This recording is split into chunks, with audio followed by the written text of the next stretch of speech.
en esta entrevista que la hemos convocado para hablar también de la obra jurídica, literaria y de la obra y de la vida en general del maestro Rafael Ballén. El doctor Rafael Ballén es profesor, investigador, escritor, nació en Carmen de Carupa, Cundinamarca, es doctor en Derecho Público de una universidad española, normalista. Se hizo normalista en Zipaquirá, estuve leyendo en su biografía, una biografía muy sucinta, pero al mismo tiempo muy completa, suya. Es más bien una sinopsis de su vida, y veía que se hizo normalista en Zipaquirá, fue diputado en 1974 en el gobierno, al lado de Alfonso López Michelsen, que en ese año pues se hizo presidente de la República. Después usted se desencantó de López Michelsen, como millones de colombianos. Recordaremos, si nos alcanza el tiempo, el paro cívico de 1977, en el que quien les habla siendo joven participó y fue víctima de la represión. Usted en su sinopsis biográfica hace precisamente alusión a los desplazamientos de que ha sido víctima. También fue concejal de Carmen de Carupa y de Ubaté en 1978. Participó en el ejercicio político al lado ya de la izquierda, no del liberalismo, sino de la izquierda, en la coalición 1 Anapomil.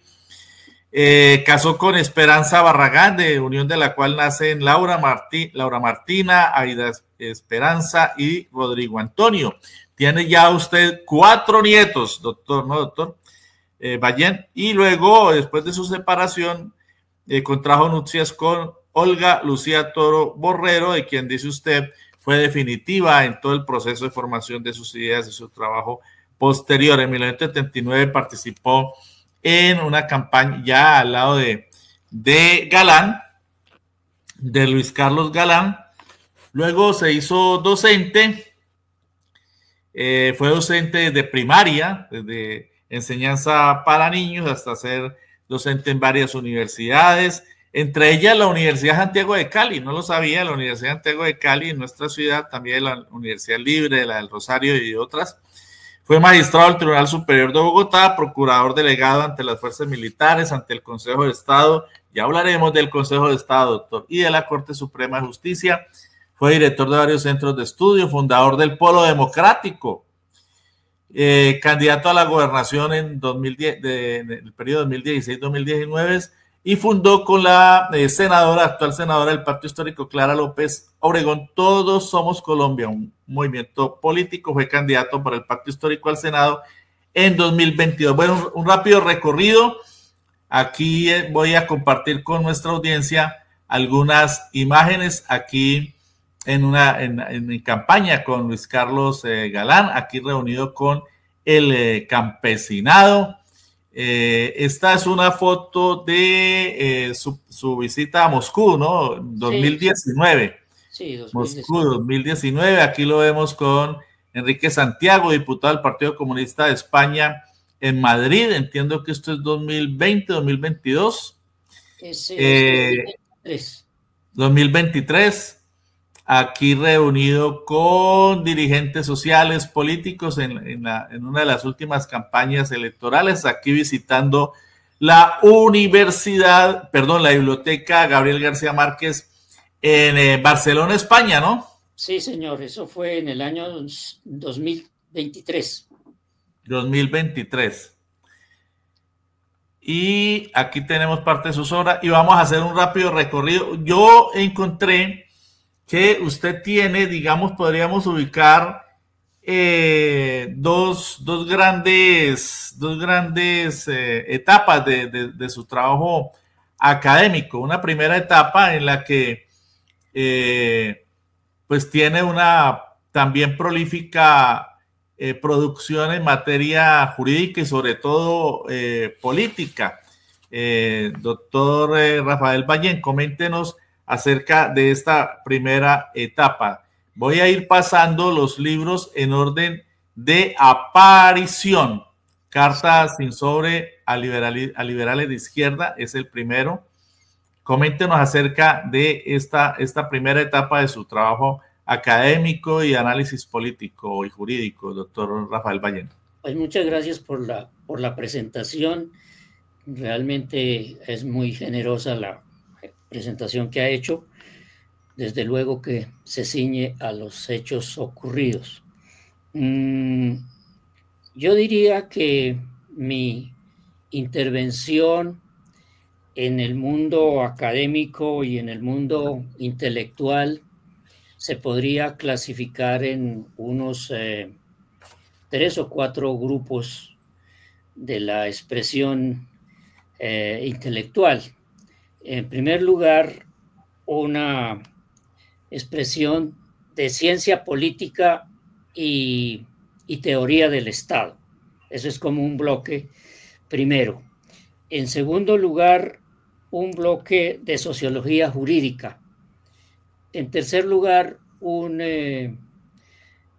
bloque de artículos de ciencia, de distintas ciencias sociales y de opinión. Y en cuarto lugar, un bloque de ficción, un bloque de novelas. En esa primera parte de ciencia política y teoría del Estado, el primer escrito mío fue precisamente Cartas sin sobre a liberales de izquierda. Ese fue un alegato de análisis del gobierno del presidente Alfonso López Miquelsen, porque efectivamente yo hice campaña con el candidato Alfonso López Miquelsen en el año de 1970, desde 72, 73 y 74, que fue la elección. Lo acompañé de Bogotá a Ubaté. En Ubaté le dije que nos bajáramos del bus en que íbamos para tomar café y hacerle como un homenaje a la ciudad por donde pasamos. Y luego a Chiquinquirá, donde donde presentamos pues la gran manifestación, donde él pues era el personaje porque era el candidato. Pero el doctor Alfonso López Miquelsen hizo una campaña con unas ideas y después gobernó con las ideas de su oponente, que fue Álvaro Gómez Hurtado. Entonces, esa discrepancia entre los ideales que presentó en campaña y su programa que desarrolló como gobernante produjeron mucho descontento en muchos millones de colombianos. Entonces, yo dije, aquí, como hay una corriente de izquierda dentro del Partido Liberal, les escribo una carta abierta a esa corriente progresista para que se comprendan, se alíen con la izquierda socialista y se forme un gran frente amplio, democrático, para sustituir a las estructuras que durante 200 años habían gobernado y en cierto modo siguen gobernando en nuestro país. Ese es el sentido de esa carta sin sobre a liberales de izquierda que usted generosamente presenta en la pantalla.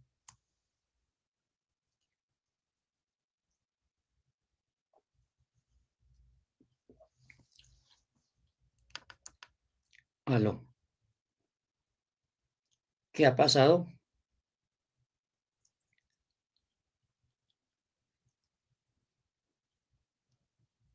¿Ha habido una falla?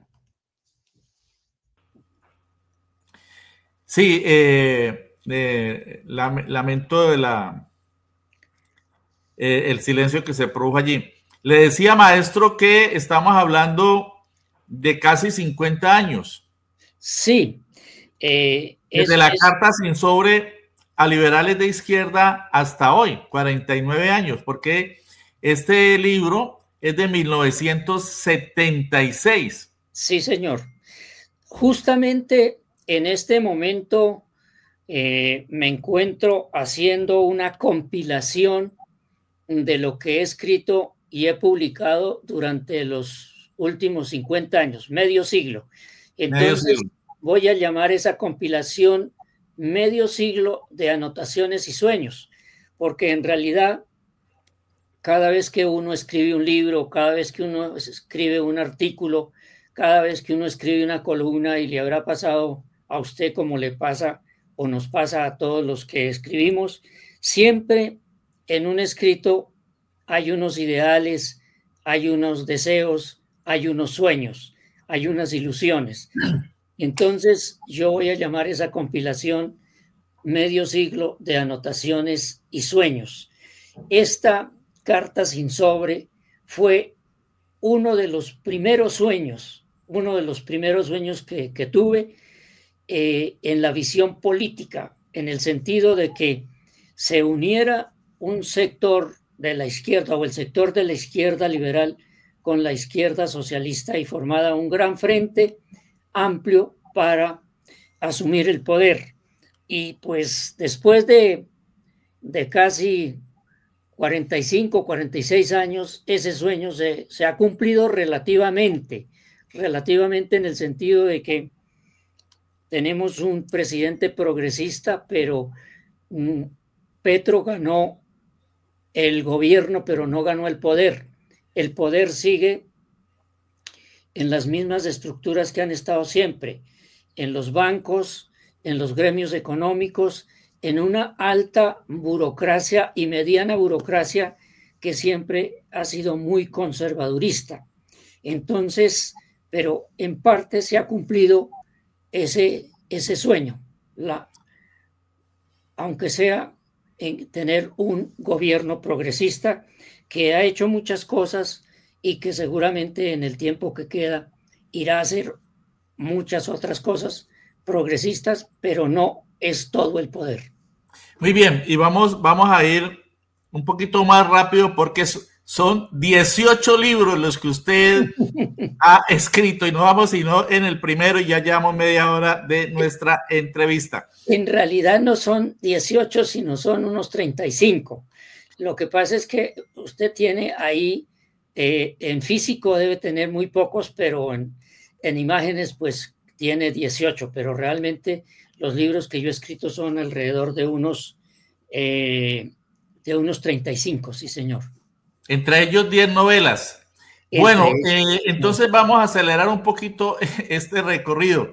Sí, y lo último que quiero decir sobre Cartas sin sobre a liberales de izquierda es que seguramente es el desencanto frente a un gobierno que, como usted mismo dijo, no desarrolló el programa liberal que se creía progresista en esa época, aunque yo recuerdo esa época, yo era adolescente y participé en esa época en la campaña, creo que el candidato era Gilberto Echeverry Mejía. Sí, señor, así es. Y de la UNO. ANAPO-MIL.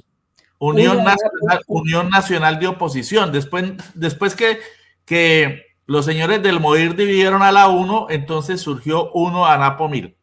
Sí. Eso fue en 1974. Yo era muy joven, pues, y era adolescente y recuerdo que participé, fue la primera campaña política en la que participé. Y desde el primer momento se sintió el desencanto con este señor López.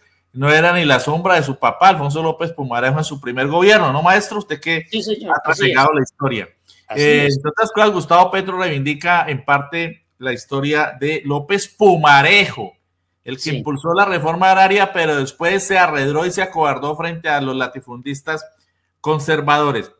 Luego, entonces yo pienso desde mi óptica que es como su desencanto frente a ese gobierno de López, que fue muy represivo. En 1977, como decía al principio, desató una represión feroz que causó alrededor de 30 muertos contra el paro cívico nacional del 14 de septiembre de 1977. A muchos jóvenes nos detuvieron, nos metieron en un campo de concentración. La Plaza de Toros de Cali la convirtieron en un campo de concentración. Allí metieron estudiantes, profesores, trabajadores, líderes obreros, etcétera, en esa represión feroz. Yo fui miembro del Comité Central de Paro Cívico del 14 de septiembre de 1977 en Bogotá con Teófilo Forero. Teófilo Forero representaba a la clase obrera y yo representaba a los movimientos políticos progresistas. Imagínese, ya había dado usted el salto, Sí, sí. Y había dejado pues ese personaje tan tristemente célebre, Alfonso López Michelsen. Bueno, y luego vino este liberalismo de hoy, que es de liberalismo hoy, opción de cambio o agónica supervivencia, 1985. 9 años después, maestro. Sí, este libro se escribió precisamente en la misma línea de Cartas sin Sobre. Cartas sin Sobre era un librito más pequeño. Este ya es un libro macizo de unas 300 páginas y que se analiza toda la historia del Partido Liberal y cómo en el Partido Liberal siempre ha habido una corriente progresista y una corriente conservadurista. Entonces, de ahí la gráfica pues de la bandera rota, porque en una parte estaba el progresismo y en otra parte el conservadurismo. Ese libro lo presentó Luis Carlos Galán en la Biblioteca Nacional en el año de 1985, si mal no estoy, el 18 de noviembre de ese año. Y luego viene la constituyente y constitución del 91, ya entramos pues a analizar la constitución de ese año, primero el proceso constituyente y luego la constitución del año 91, que es una constitución dijéramos, que tiene dos visiones, una visión progresista, una visión de inclusión social y también una visión capitalista y de apertura de la economía, o sea, del neoliberalismo. Ese es como el sentido de ese libro de la Constituyente y Constitución del 91. Leí algún comentario sobre este trabajo suyo, sobre la Constitución del 91, que la evaluaba muy positivamente, porque no solamente usted hace un análisis allí de los contenidos de la nueva Carta Política colombiana, sino que también contiene una compilación en relación con los documentos presentados a estudio de la Asamblea Constituyente, sus integrantes. Es decir, es un documento no solamente de análisis, sino también de materiales atinentes a la Carta Política para el estudio, precisamente. Yo recuerdo que en esa época cursaba Derecho en la Universidad Libre, maestro. Siendo redactor político en el diario El País, me metí a estudiar Derecho precisamente para poder conocer a fondo el estado jurídico colombiano. Y luego viene Corrupción Política de 1994, doctor Rafael Ballén. Sí, seguimos ahí, dijéramos, con el estudio del Estado y el Estado cómo está interferido por la corrupción política, y ese es un alegato pues contra la corrupción. Se hace una historia muy rápida de todos los procesos de corrupción en la antigüedad, en la Edad Media, en la Edad Moderna y por supuesto en nuestro país. Y luego viene Estructura del Estado, que es un comentario a los diferentes sectores en que se divide el Estado colombiano, las ramas del poder público y los órganos autónomos o independientes. Ese fue un libro que se publicó en el año de 1997. Yo lo tengo, recuerdo el día que nos entrevistamos y usted me lo entregó, tiene 980 páginas. Es un texto bastante voluminoso, que es un completo recorrido a lo largo de la estructura jurídica del Estado, 984 páginas. Sí, hay que aclararle a los lectores de ese libro y de todos los demás libros míos, que en esas 900 y pico de páginas, casi 1000 páginas, no todo es producción del autor. En realidad hay mucha compilación de normas. Mucha compilación, sí. una compilación de normas de acuerdo con cada unidad administrativa del Estado. Yo le compilaba al lado del comentario, al lado del análisis de la estructura del Estado, le compilaba las normas, y eso hace que el libro sea muy voluminoso, pero es didáctico porque los alumnos encontraban el comentario del profesor y además las normas que desarrollaban la Constitución política. Yo aquí hago una reflexión, meto de nuevo la cucharada, maestro, y es que decía que me metí a estudiar Derecho siendo ya redactor político en el diario El País, porque noté una enorme falencia o falla, un enorme vacío en el periodismo colombiano. Y es que los periodistas colombianos, en su inmensa mayoría, lamentablemente, trabajan o navegan sobre un mar de información con 1 milímetro de profundidad. Y entonces esto, que es casi que un axioma en el ejercicio del periodismo, esta frase pues es muy manida, se ve con mayor patetismo, de manera más patética, en el ejercicio, en el cubrimiento de la información que tiene que ver con lo jurídico. Son notables los errores, las fallas, las terribles imprecisiones de los periodistas en relación con los asuntos jurídicos. Y una pregunta, ¿terminó los estudios de Derecho o los dejó por la mitad del camino? No, yo soy abogado de la Universidad Libre, especialista en Derecho Administrativo, que lo hice después. Yo terminé la Libre en el 95, en el 99 cursé especialización en Derecho Administrativo en la Universidad de San Buenaventura, que tenía un convenio con la Universidad Pontificia Bolivariana de Medellín. Y bueno, una vez liberado de las cargas periodísticas desde 2007, cuando salí del periódico El País, porque ya no me aguantaban por mi orientación filosófica y política, de la que nunca renegué, de izquierda, progresista, de avanzada, pues entonces pude hacer una maestría en historia. Me he movido siempre en ese tridente, el periodismo, el derecho y la historia. Pero sigamos en su obra periodística, en su obra jurídica, maestro. Luego vino constituyente y luego vino estructura, luego vino ilegitimidad del Estado, reforma radical o revolución de la diversidad. Vamos a ver si lo tengo aquí. Creo que es este. Sí, ese es. Ilegitimidad del Estado, reforma radical o revolución de la diversidad. Coméntenos, por favor, brevemente sobre este libro. Este libro es una investigación que gasté como unos 20 años compilando material y unos 7 años escribiéndolo. Viajé por los 2 continentes, el continente americano y el continente europeo, para analizar en las grandes ciudades cómo funcionaba el Estado. Entonces, me he dado cuenta que el Estado falló, definitivamente falló, y por eso le digo que es ilegítimo el Estado. Sigue siendo ilegítimo el Estado, que hoy tenemos es ilegítimo e ilegítimas sus autoridades. Ese es el sentido de este libro. Realmente tiene mucha investigación, tiene más de 900 pies de página de análisis, de estudio, de investigación de otros estudiosos de la teoría del Estado.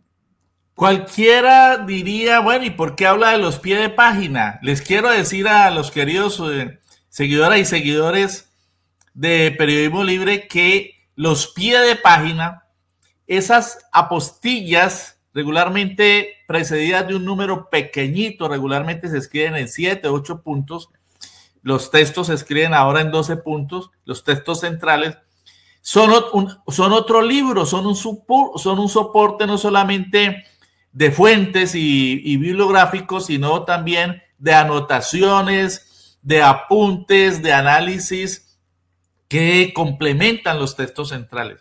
Y en muchas oportunidades se convierten en un libro paralelo. Hay quienes leen cuando hay profusión de notas a pie de página, de citas a pie de página, leen las citas textuales como un libro, lo leen aparte. De modo que esto es muy importante y refleja en el trabajo del investigador refleja lo acucioso, lo responsable y lo profundo en la investigación. Refleja investigación, esas notas de pie de página. De modo que quería hacer esta acotación también, que me parece importante, maestro. Los pies de página tienen también sus propias reglas, que por supuesto no las vamos a decir aquí, pero son muy importantes.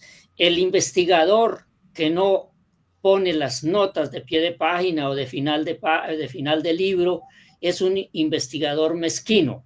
El investigador tiene que ser generoso, amplio y decir, mire, yo la investigación la he hecho así y así y así. Usted, lector, continúela y ahí le doy las notas donde puede profundizar. No, y además reconoce los derechos de autor, de las citas, sí, claro, de las citas que toma, y además le permite también ampliar sobre algunos tópicos que seguramente no ameritan ir en el texto central, pero se pueden poner como complementarios, como anexos en esas citas. Hoy es lamentable lo que está ocurriendo, porque con la famosa inteligencia artificial, muchos quieren dárselas ahora de autores cuando le pidan a la inteligencia artificial que les hagan los libros, y después ellos lo único que ponen es la firma.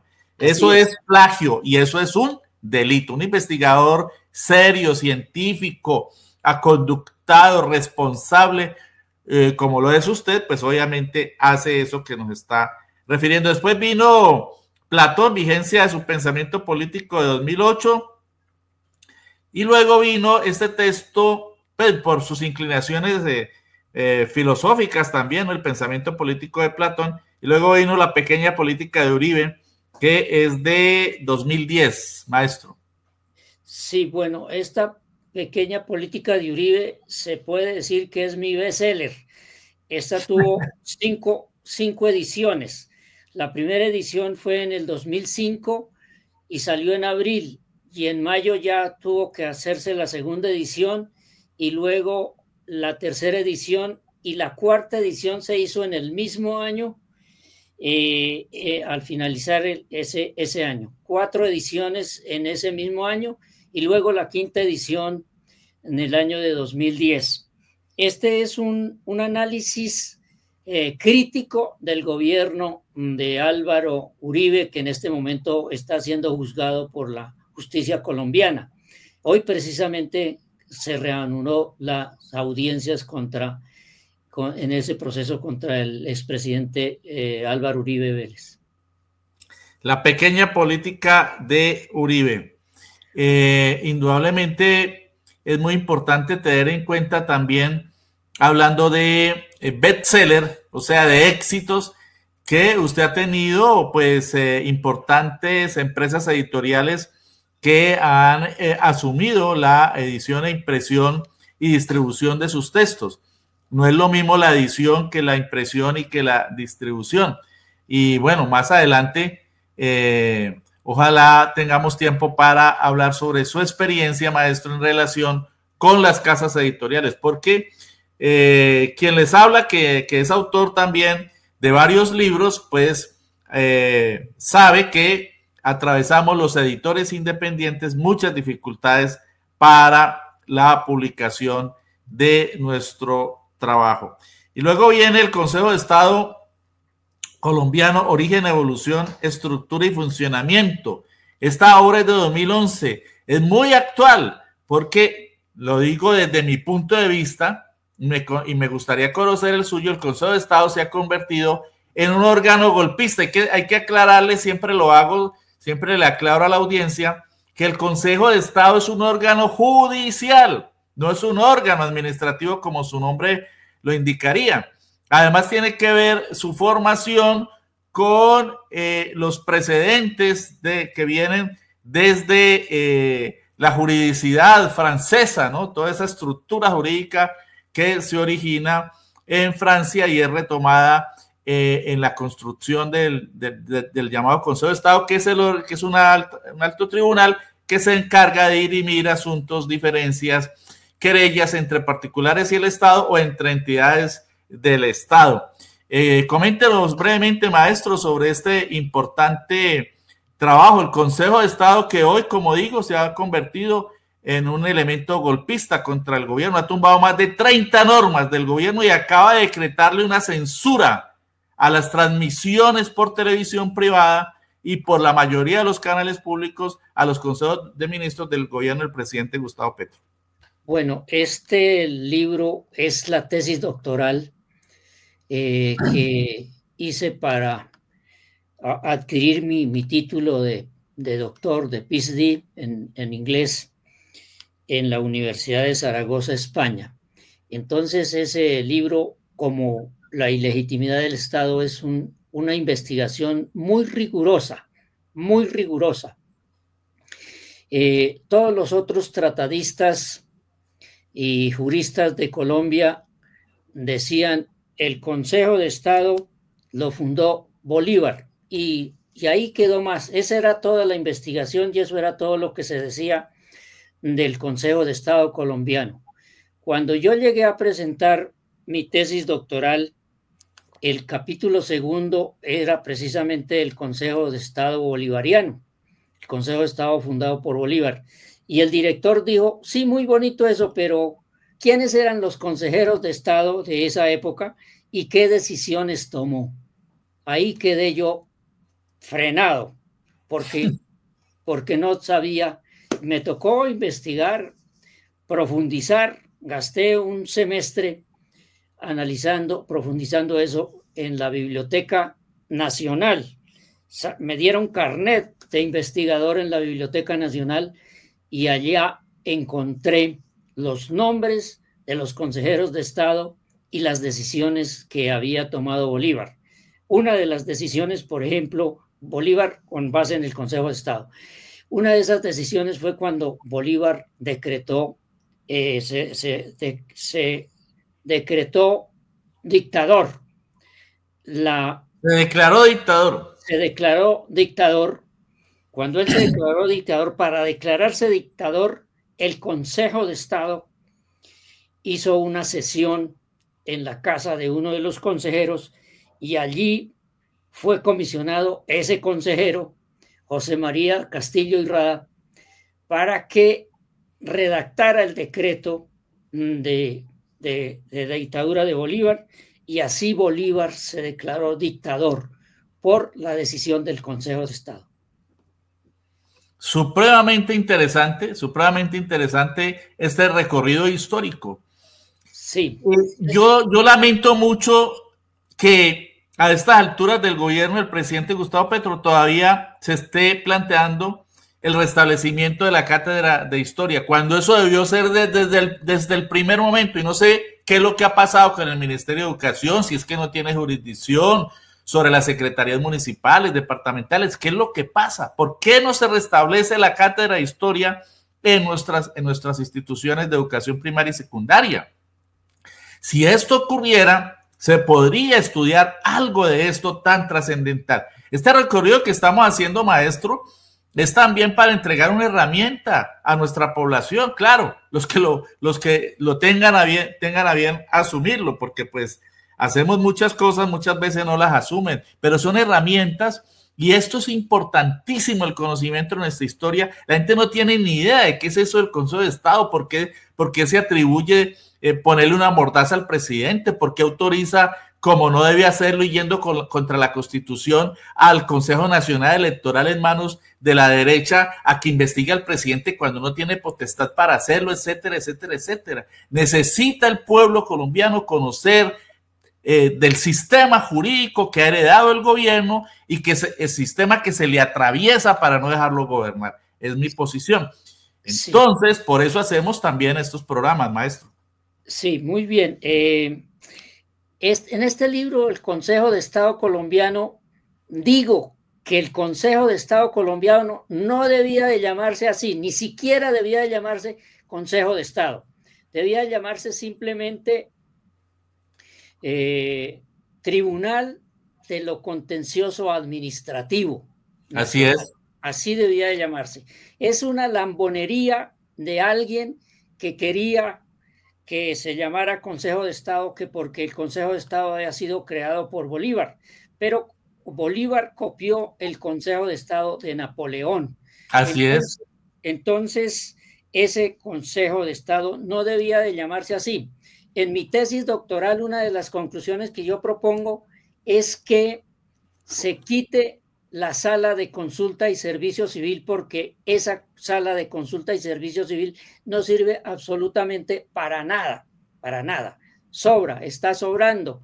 Esos magistrados que están ahí debían de pasar a integrar las diferentes salas de decisión de lo contencioso administrativo, porque esa sala del servicio civil de consulta y servicio civil es inocua.